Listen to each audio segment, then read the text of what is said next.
ಎಲ್ರಿಗೂ ನಮಸ್ಕಾರ. ನಾನು ನಿಮ್ಮ ರಾಜಶ್ರೀ. ನೀವೆಲ್ಲರೂ ಚೆನ್ನಾಗಿದ್ದೀರಾ ಅಂತ ಭಾವಿಸ್ತಾ ನನ್ನ ಬ್ಲಾಗ್ ವಿಡಿಯೋನ ಸ್ಟಾರ್ಟ್ ಮಾಡ್ತಾ ಇದ್ದೀನಿ. ನನ್ನ ಹಿಂದಿನ ವಿಡಿಯೋದಲ್ಲಿ ನಿಮ್ಗೆಲ್ರಿಗೂ ಗೊತ್ತಿರೋ ಹಾಗೆ ಹೇಗೆ ನನ್ನ ಸೋಲೋ ಟ್ರಾವೆಲ್ ಜರ್ನಿನ ಸ್ಟಾರ್ಟ್ ಮಾಡಿದೆ ಆ್ಯಂಡ್ ನಾವು ಎಲ್ಲಿ ಬಂದು ಉಳ್ಕೊಂಡ್ವಿ, ಆ ಹೋಮ್ ಸ್ಟೇ ಹೇಗಿತ್ತು, ವ್ಯೂ ಹೇಗಿದೆ ಆ್ಯಂಡ್ ಆಲ್ಸೋ ಸಮ್ಮರಿಂದ ನಮ್ಮ ಸ್ಕಿನ್ನ ಪ್ರೊಟೆಕ್ಟ್ ಮಾಡ್ಕೊಳ್ಳೋಕ್ಕೆ ಒಂದು ಸಿಂಪಲ್ ಆಗಿರೋ ಸ್ಕಿನ್ ಕೇರ್ ರುಟೀನ್ನ ತೋರಿಸ್ತಿದ್ದೆ. ಸೊ ಇವತ್ತು ನಮ್ಮ ಫಸ್ಟ್ ಡೇ ಸೋಲೋ ಟ್ರಾವೆಲ್ದು ಯಾವ ಈವೆಂಟ್ಸ್ ಕವರ್ ಮಾಡಿದ್ವಿ ಅಂತ ನಾನು ತೋರಿಸ್ತಾ ಹೋಗ್ತೀನಿ. ನಾವು ಫಸ್ಟ್ ಡೇ ಹೋಗಿದ್ದು ದಾಂಡೇಲಿಗೆ ಆ್ಯಂಡ್ ಕಾಳಿ ಟೈಗರ್ ರಿಸರ್ವ್ಗೆ. So Dandeli is famous for water sports and adventures. So ನಾನಂತೂ super excited and super curious ಆಗಿದೆ, ಏನಪ್ಪ ಇರುತ್ತೆ, ಒಂದು 15 ಸ್ಪೋರ್ಟ್ಸ್ ಇದೆಯಲ್ಲ, ಎಲ್ಲ ನಮ್ಮ ಕೈಲಿ ಕವರ್ ಮಾಡೋಕ್ಕಾಗುತ್ತಾ ಅಂತ. ಬಟ್ ನಾವೆಲ್ಲ ಪ್ಲ್ಯಾನ್ ಮಾಡಿಕೊಂಡು ಕೆಲವ್ರಿಗೆ ಯಾವ್ದಿದೆ ಯಾವುದೆಲ್ಲ ಡಿಸ್ಕಷನ್ ಮಾಡಿ ಬಡ್ಜೆಟ್ಟು ನೋಡಿಕೊಂಡು ಅಲ್ಲಿ ಟಿಕೆಟ್ಸ್ ಎಲ್ಲ ತೊಗೊಂಡು ಪೇಮೆಂಟ್ ಮಾಡಿಕೊಂಡು we were like okay let's go and explore ಅಂತ. But trust me, Kali nadi view is so beautiful and I love this view. This was a lifetime experience and ನಾವೆಲ್ಲ ಥರೋಗಿ enjoy ಮಾಡಬೇಕು ಅನ್ನೋ ಒಂದು ಮೈಂಡ್ ಸೆಟ್ಟಲ್ಲಿ ಇದ್ವಿ and we started our journey. ಇವಾಗ currently white water ರೆಸಾರ್ಟಲ್ಲಿ ಇದ್ವಿ. ಇಲ್ಲಿ ನಾವು ಎಲ್ಲ ಅಡ್ವೆಂಚರಸ್ ಸ್ಪೋರ್ಟ್ಸ್ ಏನಿದೆ ಅದನ್ನೆಲ್ಲ ನಾವು ವಿ ಟ್ರೈಡ್. ಕಾಳಿ ರಿವರ್ ಹತ್ರ they are doing this adventure sports and it's one lifetime experience ಅಂತ ಹೇಳ್ಬೋದು. Like it's just so crazy. ಇಲ್ಲಿರುವಂತಹ ಗೈಡ್ಸ್ ಇರ್ಬೋದು, ಇಲ್ಲಿರುವಂತಹ ಟ್ರೈನರ್ಸ್ ಇರ್ಬೋದು, ರಾಫ್ಟಿಂಗಲ್ಲಿ ಎಕ್ಸ್ಪರ್ಟ್ಸ್ ಯಾರ್ಯಾರಿದ್ದಾರೆ, ವೆರಿ ಹೆಲ್ಪ್ಫುಲ್. ಆ್ಯಂಡ್ ನೆಕ್ಸ್ಟ್ ನಾವು ಜಾರ್ಬಿಂಗ್ ಹೋಗ್ತಾ ಇದ್ದೀವಿ. So I show you the amazing snippets, ಏನೇನು ಹೆಂಗೆ ಎಂಜಾಯ್ ಮಾಡಿದ್ವಿ ಅಂತ. ಫಸ್ಟ್ ನಾವು ಎಕ್ಸ್ಪ್ಲೋರ್ ಮಾಡಿದ್ದು ವಾಟರ್ ಜಿಪ್ ಲೈನ್ ಅಂತ. ವಾಟರ್ ಜಿಪ್ ಲೈನ್ ಹೋಗಿದ ತಕ್ಷಣ ಅಲ್ಲಿ ಜಂಪ್ ಮಾಡೋದು 1 ಸೆಕೆಂಡ್ ಸ್ವಲ್ಪ ಭಯ ಆಗುತ್ತೆ, ಬಟ್ ಒಂದ್ಸಲಿ ಆ ಜಂಪ್ ಮಾಡಿ ಮುಂದಕ್ಕೆ ಹೋದ್ಮೇಲೆ ಸಕ್ಕತ್ತಾಯಿತು. ಆ್ಯಂಡ್ ಲಾಸ್ಟಲ್ಲಿ ನೀರೊಳಗೆ ಇಳಿತೀವಲ್ಲ, ಅದು ಸೂಪರ್. ಆ ನೀರಲ್ಲೇ ಬಿದ್ದಿದ್ವಿ ಆ್ಯಂಡ್ ಅದಂತೂ it was something very nice. So ನಾವು ನೆಕ್ಸ್ಟು ಎಕ್ಸ್ಪ್ಲೋರ್ ಮಾಡಿದ್ದು ವಾಟರ್ ರಾಫ್ಟಿಂಗು. ವಾಟರ್ ರಾಫ್ಟಿಂಗಲ್ಲಿ 3 ಥರ ಇರುತ್ತೆ: short water rafting, mid water rafting ಮತ್ತು ಲಾಂಗ್ ವಾಟರ್ ರಾಫ್ಟಿಂಗ್ ಅಂತ. ಸೊ ನಾವು ಎಲ್ಲ ಡಿಸ್ಕಸ್ ಮಾಡಿ ರಿಸ್ಕ್ ಏನು ತೊಗೊಳೋದು ಬೇಡ, ಫಸ್ಟ್ ಶಾರ್ಟ್ ವಾಟರ್ ರಾಫ್ಟಿಂಗೇ ಮಾಡೋಣ ಅಂತ. ಬಿಕಾಸ್ ನಮಗೆ ವಾಟರ್ ಸ್ಪೋರ್ಟ್ಸಲ್ಲಿ ಅಷ್ಟೊಂದು ಎಕ್ಸ್ಪೀರಿಯನ್ಸ್ ಇಲ್ಲ, ನಾವೆಲ್ಲ ಬಿಗಿನರ್ ಲೆವೆಲಲ್ಲಿ ಇದ್ವಿ. ಸೊ ನೋಡೋಣ, ಫಸ್ಟ್ ಶಾರ್ಟ್ ವಾಟರೇ ಟ್ರೈ ಮಾಡೋಣ ಅಂತ ಎಲ್ಲ ತೊಗೊಂಡ್ವಿ. ಸೊ ಫಸ್ಟು ಅವ್ರು ನಮಗೆ ಟ್ರೈನಿಂಗ್ ಕೊಡ್ತಾರೆ. ನಮಗೆ ಹೆಲ್ಮೆಟ್ಸ್ ಆ್ಯಂಡ್ ಲೈಫ್ ಜಾಕೆಟ್ನ ಹಾಕೋಬೇಕು, ಯಾಕೆ ಅಂದರೆ ವಾಟರ್ ಡೆಪ್ತ್ ತುಂಬಾ ಇದೆ ನದಿದು. ಆ್ಯಂಡ್ ಒಳಗಡೆ ಮರದ ತುಂಡು ಸಿಗುತ್ತೆ ಆ್ಯಂಡ್ ಸ್ಟೋನ್ಸ್ ಎಲ್ಲ ಸಿಗುತ್ತೆ. ಫಸ್ಟ್ ಬೇಸ್ ಲೆವೆಲಲ್ಲಿ ಹೋದರೆ ಹೋಗ್ತಾ ಡೆಪ್ತ್ ಜಾಸ್ತಿ ಇರುತ್ತೆ. ಆ್ಯಂಡ್ ಸೆಕೆಂಡು ನಮಗೆ ಯಾವ ಥರ ಬೋಟ್ನ ಇದನ್ನು ರೋ ಮಾಡೋದು ಹೇಗೆ ಅನ್ನೋದನ್ನು ಹೇಳ್ಕೊಡ್ತಾರೆ. ರಾಫ್ಟಿಂಗ್ ಟೆಕ್ನಿಕ್ಸ್ ಏನಿದೆ, ಸೊ ಫಾರ್ವರ್ಡ್ ರಾಫ್ಟಿಂಗ್ ಅಂದ್ರೇನು, ಬ್ಯಾಕ್ವರ್ಡ್ ರಾಫ್ಟಿಂಗ್ ಅಂದ್ರೇನು, ಮತ್ತು ಪಾಸ್.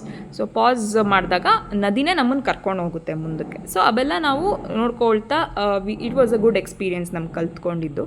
ಆ್ಯಂಡ್ ನಮಗೆ ಅಲ್ಲಿ ಕ್ಯಾಪ್ಟನ್ ಥರ ಅವರು ಟ್ರೈನರ್ಸು ನಮ್ಗೆ ಹೇಳ್ತಾ ಇರ್ತಾರೆ, ಕಮಾಂಡ್ಸ್ ಕೊಡ್ತಾರೆ. ಫಾರ್ವರ್ಡ್ ಅಂದರೆ ಫಾರ್ವರ್ಡ್ ಮಾಡಿ, ಬ್ಯಾಕ್ವರ್ಡ್ ಅಂದರೆ ಬ್ಯಾಕ್ವರ್ಡ್ ಮಾಡಿ, ಆ ಥರ. ನನಗೆ it was a very insightful experience ಅಂತಲೇ ಅನಿಸ್ತು. ಯಾಕಂದರೆ ಒಂದ್ಸಲಿ ಟ್ರೈ ಮಾಡಿದ್ದೆ, ಪ್ರೀವಿಯಸ್ಲಿ ನಾನು ಕಯಾಕಿಂಗ್ ಟ್ರೈ ಮಾಡಿದ್ದೆ. ರಾಫ್ಟಿಂಗ್ ನಾನು ಯಾವತ್ತೂ ಟ್ರೈ ಮಾಡಿರಲಿಲ್ಲ. ನಾನು ಎಡ್ಜಲ್ಲಿ ಕೂತ್ಕೊಂಡು ಓಕೆ ಫ್ರಂಟಲ್ಲಿ ಕೂತಿದ್ದೆ, ದಟ್ ಆಲ್ಸೋ ಅದೊಂಥರ ಲೈಕ್ ನಾವು ಫಸ್ಟ್ ಕರೆಕ್ಟಾಗಿ ಮಾಡಬೇಕು, ಶಿಸ್ತಾಗಿ ಕಲಿಬೇಕು ಅನ್ನೋದು ನನ್ನ ಮೈಂಡ್ ಸೆಟ್ಟಲ್ಲಿತ್ತು. ನಂಗೆ ಇನ್ನೊಂದು ಥಾಟ್ ಏನಂತು ಅಂದರೆ, ನಾನು ಮಧ್ಯೆ ಎಲ್ಲಾದರೂ ಬಿದ್ದುಬಿಟ್ರೆ ಏನಪ್ಪ ಮಾಡೋದು, ನಾನು ಹೊಗೆ ಹಾಕ್ಸ್ಕೊಂಬಿಟ್ರೆ ಅಂತ ನಾನು ಆವಾಗಿಂದ ಲೈಕ್ ಹೊರಗಡೆ ಎಲ್ಲ ಫುಲ್ ಚೆನ್ನಾಗಿ ನಗ್ನಗ್ತಾ ಅಂತ ಇದ್ದೀನಿ. ಬಟ್ ಒಳಗಡೆ ಶಿವ ಶಿವ ಶಿವ ಅಂದ್ಕೊಂಡು ಶಿವನ ನೆನೆಸ್ಕೊಂಡು, ಓ ದೇವ್ರೇ ನನ್ನ ಕತೆ ಏನಪ್ಪ, ಈ ನೀರಲ್ಲಿ ಏನಾದರೂ ಗೊಟ್ಟಕ್ಕಂದ್ಬಿಟ್ರೆ ಅಂತ. ಬಟ್ ಭಯ ಇದ್ದರೂ ಐ ವಾಸ್ ಲೈಕ್ ಇಲ್ಲ ಅಂತ ತೋರಿಸ್ಕೊಳ್ಳಿಲ್ಲ, ಹೋಗ್ತಾ ಇದ್ದೆ ಮುಂದಕ್ಕೆ. ಸ್ವಲ್ಪ ಟೈಮ್ ನಮ್ಮನ್ನ ನೀರಲ್ಲಿ ಇಳಿಸ್ತಾರೆ. ಸ್ವಲ್ಪ ನೀರಲ್ಲಿ ಒಳಗಿಳಿದು ಎಕ್ಸ್ಪೀರಿಯೆನ್ಸ್ ಆಗಲಿ, ಒಂದು ಕಾನ್ಫಿಡೆನ್ಸ್ ಬರುತ್ತೆ. ಅಕಸ್ಮಾತ್ ಕೆಲವೊಂದ್ಸಲಿ ರಾಫ್ಟಿಂಗಲ್ಲಿ ಓಡಿಸ್ತಾ ನೀರಲ್ಲಿ ಬಿದ್ದುಬಿಡ್ತಾರೆ ಕೆಲವ್ರಿಗೆ, ಅದೊಂದು ಇರಲಿ ಅಂತ ಒಂದು ಸ್ವಲ್ಪ ತಿಳಿಸ್ತಾರೆ. ಇಷ್ಟ ಇದ್ದರೆ ಇಳಿಬೋದು, ಇಲ್ಲಾಂದರೆ ಇಲ್ಲ. ನಾನು ಒಬ್ಬಳೇ ಆಗ್ಬಿಟ್ಟೆ, ಎಲ್ಲರೂ ನೀರಿಗೆ ಇಳಿದ್ಬಿಟ್ರು. ಏನಪ್ಪ ಮಾಡೋದು ಇವಾಗ, ಇಳಿಲ್ಲ ಬೇಡವಾ, ನಂಗೆ ಮೊದಲೇ ಸ್ವಿಮ್ಮಿಂಗ್ ಬರಲ್ಲ, ಅದು ಬೇರೆ ಸೋಲೋ ಟ್ರಿಪ್ಪು. ನಮ್ಮ ಮನೇಲಿ ಏನಂತಾರೆ, ಒಬ್ಬಳೇ ಹೋಗಿ ಏನೋ ಗೊಟ್ಟಕ್ಕಂದ್ಬಿಟ್ರೆ ನಮ್ಮ ಅಪ್ಪ ಅಮ್ಮಂಗೆ ಏನು ಹೇಳೋದು, ನಂಗೆ ಅದೇ ತಲೆಯಲ್ಲಿತ್ತು. ಬಟ್ ಆಮೇಲೆ ಇನ್ನೊಂದು ಕಡೆ ಮಾಡ್ತಿ ತೇಲ್ಬೋದು, ಟೆಕ್ನಿಕಲಾಗಿ ಏನೂ ಆಗಲ್ಲ ಅಂತ ಮೈಂಡ್ ಹೇಳ್ತಾ ಇತ್ತು. ಶಿವ ಅಂತ ಇಳಿದ್ಬಿಟ್ಟೆ. ಬಟ್ ಇಳಿದಿದ ಮೇಲೆ ಭಯ ಎಲ್ಲ ಹೊಟ್ಟೋಯ್ತು. ನೀರಿಗೆ ಇಳಿದ್ಮೇಲೆ ಕಂಫರ್ಟಬಲ್ ಆಯಿತು, ಖುಷಿ ಆಯಿತು. ಎಲ್ಲ ಕೈ ಹಿಡ್ಕೊಂಡೆಲ್ಲ ಚಿಕ್ಕ ಮಕ್ಕಳು ಥರ ಕಾಲೆಲ್ಲ ಚಾಚ್ಕೊಂಡು ಆಟ ಆಡ್ಕೊಂಡಿದ್ವಿ. ಅದು ನಂಗೆ ತುಂಬ ಫೇವ್ರೆಟ್ ಮೂಮೆಂಟ್ ಅದು ರಾಫ್ಟಿಂಗಲ್ಲಿ. ಇದು ಇವಾಗ ಇರೋದು ರಾಫ್ಟಿಂಗಲ್ಲಿ ಎಲ್ಲ ಟ್ರೈನಿಂಗ್ ಎಲ್ಲ ಕೊಟ್ಟರು, ನೀರಲ್ಲೆಲ್ಲ ಮುಳುಗಿಸಿ ಎಲ್ಲ ಹೇಗೆ ನಾವು ಪ್ರಿಪೇರ್ ಆಗಬೇಕು ಅದೆಲ್ಲ ಹೇಳಿದ್ರು. ನಾವೆಲ್ಲ ಓಕೆ ಅಂದ್ಕೊಂಡು ಎಲ್ಲ ಫೈನ್ ಪಾಸಿಟಿವ್ ಆಗಿ ತೊಗೊಂಡ್ವಿ. ಆಮೇಲೆ ಅಲ್ಲ ಇವಾಗ ಹೋಗ್ತಾ ಇದ್ದೀವಿ ನಾವು ಫ್ರಂಟ್ ರೋ ಮಾಡಿಕೊಂಡು ಅಂತ ಹೋದ್ವಿ. ಫಾಸ್ಟಾಗಿ ಹೋಗಿ ಅಂತ ಇದು ಫಾರ್ವರ್ಡ್ ರೋಯಿಂಗ್ ಮಾಡಿ ಅಂತ ಹೇಳಿದ್ರು. ನಾವು ಓಕೆ ಅಂದ್ಬಿಟ್ಟು ಜೈ ಮಕ್ಕಳಮ್ಮ ಅಂತ ಫುಲ್ಲು ಹೋಗ್ತಾಯಿದ್ದೀವಿ. ಆಮೇಲೆ ಅಲ್ಲಿ ನೋಡಿದ್ವಿ ಅಲ್ಲಿ ಒಂದು ಡೆಪ್ತ್ ಇದೆ ಅಂತ.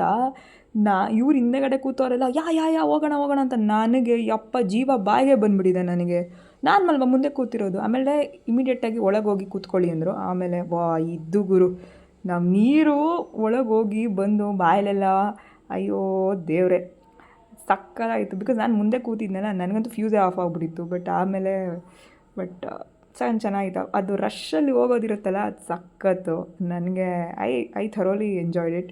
ತುಂಬ ಖುಷಿ ಆಯಿತು. ಆ್ಯಂಡ್ ಇನ್ನೊಂದ್ಸಲಿ ಹೋಗೋಣ ಅಂತ ನಾವು ಪ್ಲ್ಯಾನ್ ಮಾಡ್ಕೊಂಡು ಟರ್ನಿಂಗ್ ಅದು ತುಂಬ ಎನರ್ಜಿ ಹಾಕಿ ರೋ ಮಾಡಬೇಕು, ಇಲ್ಲ ಅಂದರೆ ಟರ್ನ್ ಆಗಲ್ಲ. ಇಲ್ಲಿ ನೋಡ್ತಿರ್ಬೋದು ನಾವೆಷ್ಟು ಅಡ್ವೆಂಚರಸ್ ಆಗಿ ಅಂತ ಹೋಗ್ತಾಯಿದ್ದೀವಿ. ನಾವೆಲ್ಲ ಹಾಯ್ ಅಂತೆಲ್ಲ ಅಂದ್ಕೊಂಡು ಅಲ್ಲಿ ಕ್ಯಾಮ್ರಾನು DSLR ಅಲ್ಲಿ ಕ್ಯಾಪ್ಚರ್ ಮಾಡ್ತಾರೆ. ಸೊ ಇದು ಸೂಪರ್ ಫೀಲಿಂಗ್ ಮಾತ್ರ ವಾಟರಲ್ಲಿ ಹೋಗಿದ್ದು. ಸೊ ನಾವು ನೆಕ್ಸ್ಟ್ ಹೋಗಿದ್ದು ವಾಟರ್ ಜಾರ್ಬಿಂಗಿಗೆ, ವಾಟರ್ ವೀಲೋ ಏನೋ ಅಂತಾರೆ. ಬಟ್ ಇದೊಂಥರ ಸೈಕಾಗಿತ್ತು, ಒಂಥರ ಎಕ್ಸ್ಪೆರಿಮೆಂಟು. ಅವಳು ನನ್ನ ಜೊತೆಗಿದ್ದವಳು 20 ಸಲ ನಾನು ತಳಿ ಆಗ್ತಾಯಿದ್ದು. ನಮ್ಗೆ ಮೊದಲೇ ಇವೆಲ್ಲ ಮಾಡ್ಕೊಂಬಂದು ನನಗೆ ಸಾಕಾಗಿ ಹೋಗ್ಬಿಟ್ಟಿತ್ತು. ಯಪ್ಪ ಎನರ್ಜಿ ಎಲ್ಲ ಆಫ್ ಆಗೋಗ್ಬಿಟ್ಟಿತ್ತು. ತಿಂದಿದ್ದನ್ನು ಎಲ್ಲ ಜೀರ್ಣ ಆಗಿ. ಬಟ್ ಫುಲ್ ಕಾಮಿಡಿಯಾಗೆಲ್ಲ ಪೋಸಸ್ ಕೊಟ್ಕೊಂಡು ಎಂಜಾಯ್ ಮಾಡ್ಕೊಂಡು ಅವಳು ಆ ಕಡೆ ತಳ್ಳೋದು, ನಾನು ಈ ಕಡೆ ತಳ್ಳೋದು, ಸಕ್ಕತ್ತಾಗಿತ್ತು. ಇದ್ರ ಮಧ್ಯಾಹ್ನ ನಾನು ಬಿಡ್ದಿರಾ ಪೋಸ್ ಎಲ್ಲ ಕೊಟ್ಟಿದ್ದೀನಿ, ಆದಷ್ಟು ಫೋಟೋಜೆನಿಕ್ಕಾಗಿ ನನ್ನ ಫೋಟೋಸ್ ಬರಲಿ ಅಂತ. ಓಕೆ ಪರವಾಗಿಲ್ಲ, ಒಂದು ರೇಂಜಿಗೆ ಬಂದಿದೆ. ಖುಷಿ ಆಯ್ತಪ್ಪ ನಿಜವಾಗ್ಲೂ. It was a very funny experience. ಅದಾದಮೇಲೆ ಎಲ್ಲ ನಮ್ಮ ಸೆಲ್ಫಿ ತಕ್ಕೊಳ್ಳೋದು, ಮಾತಾಡೋದು, ಹೆಂಗಿದ್ದೀವಿ, ಹೌ ವಾಸ್ ದಿಯರ್ ಎಕ್ಸ್ಪೀರಿಯೆನ್ಸ್ ಎಲ್ಲ ಶೇರ್ ಮಾಡ್ಕೊಂಡು ಎಲ್ಲ ಇಟ್ ವಾಸ್ ವೆರಿ ನೈಸ್. ನನಗಂತೂ ತುಂಬ ಖುಷಿ ಆಯಿತು. ಅದಾದಮೇಲೆ ಇವರೇ ನಮ್ಮ ಜೊತೆ ಬಂದಿದ್ದು, ಇವ್ರ gang. Thank you so much guys, it was great experience. So ಇವರೆಲ್ಲ ಅವ್ರ ಸ್ಪೋರ್ಟ್ಸ್ ಮುಗಿಸೋವರೆಗೂ ನಾನೇನಾದರೂ ಟೈಮ್ ಪಾಸ್ ಮಾಡಬೇಕು ಅಂತ ಇವ್ರದ್ದು ಏನೇನು ಅವ್ರ ಅಡ್ವೆಂಚರ್ ಸ್ಪೋರ್ಟ್ಸ್ದೆಲ್ಲ ನಾನು ಕೂತ್ಕೊಂಡು ಶೂಟ್ ಮಾಡ್ತಾಯಿದ್ದೆ. ಅಲ್ಲೇ ನೇಚರ್ ಶೂಟಿಂಗು. ಕ್ಯಾಮ್ರಾ ತೊಗೊಂಡು ನಮ್ಮದೇನು ಬೇರೆ ಕ್ಯಾಮೆ ಇಲ್ಲ, ಎಲ್ಲ ಆ ಕಡೆ ಈ ಕಡೆ ನೇಚರ್ನ ಸ್ಪಾಟ್ ಮಾಡೋದು, ವಿಡಿಯೋ ಮಾಡೋದು. ಬಟ್ ಕಾಳಿ ನದಿ ಈಸ್ ರಿಯಲಿ ಬ್ಯೂಟಿಫುಲ್. ನನಗಂತೂ ಈ ಮೆಮೊರೀಸ್ ನಾನು ಲೈಫ್ ಲಾಂಗ್ ನಾನು ಇಟ್ಕೋತೀನಿ. ಸೊ ಇದೆಲ್ಲ ಶೂಟಿಂಗ್ ಎಲ್ಲ ಮುಗಿದ್ಮೇಲೆ we went for changing dresses and new outfit ಹಾಕ್ಕೊಂಡೆ. Of course you need it, because ಅದೇ ಒದ್ದೆ ಬಟ್ಟೆಲ್ಲ ಎಲ್ಲ ಹೋಗೋಕ್ಕಾಗಲ್ಲ. ಆ್ಯಂಡ್ ಐ ಪ್ಯಾಕ್ಡ್ ಎಲ್ಲ ನೀಟಾಗಿ ಪ್ಯಾಕ್ ಮಾಡಿಕೊಂಡು ರೆಡಿ ಆಗಿಬಿಟ್ಟು ಐ ವಾಸ್ ಸೊ ನಾವು we have wrapped up the full adventure sports ಏನಿದೆ ಎಲ್ಲ ಮುಗಿಸಿದ್ದೀವಿ. ಅರೌಂಡ್ 15 ಸ್ಪೋರ್ಟ್ಸ್ ಇತ್ತು. ಬಟ್ ನಾವು ಟೈಮ್ ಎಲ್ಲ ನೋಡಿಕೊಂಡು we have covered around 3 to 4 sports ಮುಗಿಸಿದ್ದೀವಿ. ಸೊ ಸಖತ್ತಾಗಿತ್ತು. I enjoyed thoroughly everything. And ನಾವು we are heading towards having food. So today's adventure sports, how did you feel like? I felt, really good seeing you, being Seeing with me. you. Yeah. And apart from seeing me, what did you feel good? Yeah, that river rafting was so good. Like Yeah. we did own swimming and all those things were there, Right. right? Yeah, it was And, good. even I should that- actually see camera and talk, right? Yeah, you're seeing the camera, yeah. Mm. It's okay. Anyways, wherever you say you're looking good only, it's fine. Then, yeah, so how you're feeling now? Are you feeling energetic? No, I'm feeling hungry. Hungry, So yes, same. we are going to have some good biryani now. Sponsors. Stay tuned. ಇಲ್ಲಿ ಊಟ ಮಾಡಿದ್ವಿ. ನಾವು ಎಷ್ಟು tired ಆಗಿಬಿಟ್ಟಿದ್ವಿ ಅಂದರೆ ನಾವು ಏನೇನು ಊಟ ಮಾಡಿದ್ವಿ ಅನ್ನೋದೆಲ್ಲ ನಮ್ಮ ಕೈಯಲ್ಲಿ ಇರಬೇಕು, ರೆಕಾರ್ಡ್ ಮಾಡೋಕ್ಕಾಗಲಿಲ್ಲ. ಆಮೇಲೆ ಹೋಗಿದ್ವಿ ಕಾಳಿ ಟೈಗರ್ ರಿಸರ್ವ್ಗೆ. ನೆಕ್ಸ್ಟು ನಾವು ಡೆಸ್ಟಿನೇಷನ್ ಹೋಗಬೇಕಾಗಿದ್ದು. ಹೋಟೆಲ್ಲ ತುಂಬೋಗಿತ್ತು. ನಾನಂತೂ ಫುಲ್ ನಿದ್ದೆ ಮೂಡಲ್ಲಿದ್ದೆ. ಎಲ್ಲರೂ ಡ್ಯಾನ್ಸ್ ಗೀನ್ಸ್ ಎಲ್ಲ ಆಡ್ತಾಯಿದ್ರು ಟಿ ಒಳಗೆ. ನಾನು ಶಿವ ಅಂತ ಕೂತ್ಬಿಟ್ಟಿದ್ದೀನಿ. ನನಗೆ ಹೊಟ್ಟೆ ತುಂಬ ನಿದ್ದೆ ಸ್ಲೀಪಿ ವೈಬ್. ಸೊ ನೆಕ್ಸ್ಟ್ ಬಂದಿದ್ದು ಕಾಳಿ ಟೈಗರ್ ರಿಸರ್ವ್ಗೆ. ಸೊ ಕಾಳಿ ಟೈಗರ್ ರಿಸರ್ವಲ್ಲಿ ಆ್ಯಕ್ಚುಲಿ ಜಂಗಲ್ ಸಫಾರಿದು ಇದಿದೆ ಪ್ರೊವಿಷನು, ಆದರೆ ಅದು ಬೆಳಗ್ಗೆ ಬರಬೇಕು. ಸೊ ಆ್ಯಸ್ ಆಫ್ ನಾವು ಬರೀ ನಾವು ಎಲಿಫೆಂಟ್ಸ್ನ ನೋಡಿದ್ವಿ. ಎಲಿಫೆಂಟ್ ಕ್ಯಾಂಪಲ್ಲಿ ಎಲಿಫೆಂಟ್ ಜೊತೆ ಒಂದು ಪೋಸು. ಅಯ್ಯೋ ನನಗಂತೂ ಫುಲ್ಲು ಕಾಲೆಲ್ಲ ಗಡಗಡೆ ಅಂತ ನಡ್ಬಿಟ್ಟಿತ್ತು ನನಗೆ. ನಾನು ಇಲ್ಲ ಆದರೂ ಪರವಾಗಿಲ್ಲ ಹೋಗ್ಬಿಟ್ಟು ಒಂದು ಫೋಟೋ ಇಡ್ಸ್ಕೊಂಡು ಬಂದೆ ಧೈರ್ಯ ಮಾಡಿಬಿಟ್ಟು. ಸೊ ಆ ಬಿಸಿಲು ಹೆಂಗಿತ್ತು ಅಂದರೆ ಫುಲ್ ಸೈಕಾಗಿತ್ತು ಬಿಸಿಲು. ಆ್ಯಂಡ್ ಆನೆಗಳಿಗೆ ಫುಲ್ ದಾಹ ಆಗ್ಬಿಟ್ಟಿತ್ತು. ನೀರು ಬಿಟ್ಟಿದ ತಕ್ಷಣ ಬುಡು ಅಂತ ಓಡ್ಕೊಂಬಂದು ನೀರನ್ನ ಕುಡಿತಾ ಇತ್ತು. ನನಗೆ ಫುಲ್ ನೋಡಿ ಬೇಜಾರಾಗೋಯಿತು. ಲೈಕ್ ನಮ್ಮ ಮನುಷ್ಯರಿಗೆ ಹೇಳ್ಕೊಳಕ್ಕೆ ಬಾಯಿದೆ, ಬಟ್ ಈ ಪ್ರಾಣಿಗಳಿಗೆ ಹೇಳ್ಕೊಳಕ್ಕೆ ಬಾಯೇ ಇಲ್ಲ. ಪಾಪ ಅದು ಹೆಂಗೆ ನೋವನ್ನ ಸಹಿಸ್ಕೊಂಡಿರ್ಬೋದು ದಾಹನ ಅಂತ. ಸೊ ಫಾರ್ ಅ ಮೊಮೆಂಟ್ ನೋಡ್ಕೊಂಡು ನಿಂತ್ಕೊಂಡು ಶೂಟ್ ಮಾಡಿದೆ. ನೆಕ್ಸ್ಟ್ ನಾವು ವಾಪಸ್ ನಮ್ಮ ಹೋಮ್ ಸ್ಟೇಗೆ ಬ್ಯಾಕ್ ಜರ್ನಿ ಮಾಡಿಕೊಂಡು ಬರ್ತಾ ಇದ್ವಿ. ಅಲ್ಲಿ ಮಧ್ಯದಲ್ಲಿ ಒಂದು ಸ್ವಲ್ಪ ಟೀಗೆ ಅಂತ ನಿಲ್ಲಿಸಿದ್ವಿ. ನಾನು ಹೆವಿ ಸುಸ್ತಾಗ್ಬಿಟ್ಟಿದ್ದೆ ಗುರು, ನಂಗೆ ಸಕ್ಕ ಸುಸ್ತಾಗ್ಬಿಟ್ಟಿದ್ದೆ. ಬಟ್ ಫಸ್ಟ್ ಹೋಮ್ ಸ್ಟೇಗೆ ಹೋಗ್ಬಿಟ್ಟು ರೆಸ್ಟ್ ಮಾಡೋಣ ಅನ್ನೋದು ಮೈಂಡ್ ಸೆಟ್ಟಲ್ಲಿತ್ತು. ಅಲ್ಲಿ ಟೀಗೆ ನಿಲ್ಲಿಸಿದ್ವಿ. ಟೀ ಕುಡ್ದಿದ ತಕ್ಷಣ ಮೈಂಡ್ ಫುಲ್ ರಿಫ್ರೆಶ್. ಆ್ಯಕ್ಚುಲಿ ನಾನು am a coffee person, but ನನಗೆ ಈ ಸಮ್ಮರಲ್ಲಿ ಟೀ ಕುಡಿಯೋದು it's good, it's healthy.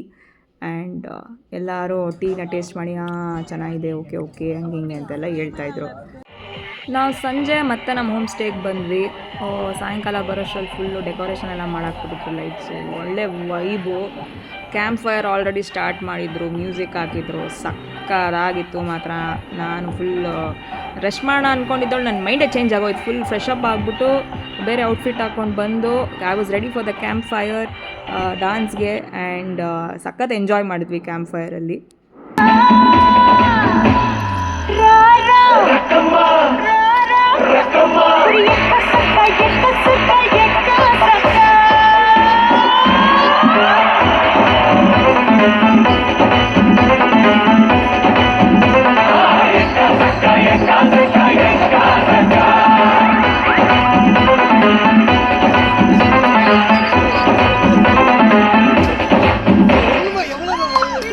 Camp fire 9ಗೆ ಮುಗಿಸಿದ್ವಿ, ಬೇಗ ಮುಗಿಸಿದ್ವಿ. ಆಮೇಲೆ RCB ಮ್ಯಾಚ್ ನಡೀತಾ ಇತ್ತು, ಸ್ವಲ್ಪ ಎಲ್ಲ ಹೈಲೈಟ್ಸ್ ಎಲ್ಲ ನೋಡ್ತಾ ಇದ್ದೆ. ಆಮೇಲೆ ಊಟ ಮಾಡಿದ್ಮೇಲೆ ಸ್ವಲ್ಪ ರಾತ್ರಿ ಎಲ್ಲ ಎದ್ದಿದ್ವಿ, ಚಾಯ್ ಕುಡಿದ್ವಿ. ನಮ್ಮ ಟೂರ್ ಗೈಡ್ ಬೇಗ ಮಲ್ಕೊಳ್ಳಿ ಅಂದರು, ನಮ್ಗೆ ಮಲ್ಗೋಕ್ಕೆ ಇಂಟ್ರೆಸ್ಟ್ ಇರಲಿಲ್ಲ. ಕಷ್ಟ ಸುಖ ಮಾತಾಡ್ಕೊಂಡು ಮಲ್ಗೋದು ರಾತ್ರಿ ಲೇಟ್ ಆಯಿತು. ಇಲ್ಲಿಗೆ ಡೇ 1 ಮುಗೀತು. ಡೇ 2 ಅಲ್ಲಿ ಹೊನ್ನಾವರ ಆ್ಯಂಡ್ ಕೂಡ್ಲೆ ಬೀಚ್ನ ನಾವು ಎಕ್ಸ್ಪ್ಲೋರ್ ಮಾಡಿದ್ದೀವಿ. ನೆಕ್ಸ್ಟ್ ವಿಡಿಯೋಲಿ ನಿಮಗೆ ಕಂಪ್ಲೀಟ್ ಅಪ್ಡೇಟ್ಸ್ನ ಕೊಡ್ತೀನಿ. Till then take care, love you all, bye.